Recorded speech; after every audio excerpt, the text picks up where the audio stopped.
আল্লাহ তাআলার কাছে সবাইকে যেতে হবে এবং ফিরে আসার আর কোনো সুযোগ থাকবে না। অতএব আমরা কয়েকটা প্রস্তুতি নিতে পারি বা নেওয়া উচিত আমাদের।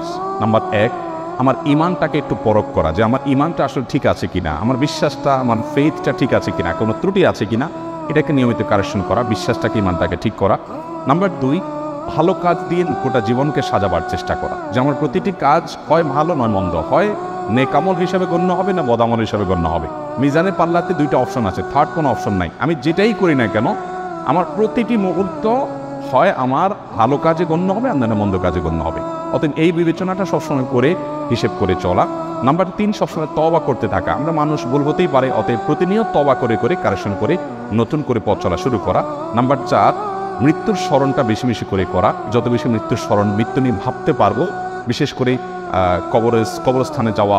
মাঝে মধ্যে কোনো মানুষ মারা যায়নি, তারপর আপনি কবরস্থানে চলে গেলেন আত্মীয় স্বজনের কবর জিয়ারত করার জন্য, কিছুক্ষণ দাঁড়ালেন, তাদেরকে সালাম বিনিময় করলেন, আপনার ভিতরে ভাবোদয় হবে যে আমাকে একদিন আসতে হবে এই জায়গাটাতে।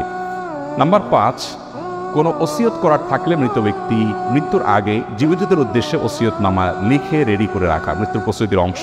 এবং সেটা একজন মানুষ তরুণ বয়স থেকে, যুবক বয়স থেকেই করতে পারেন, কোনো অসুবিধা নেই।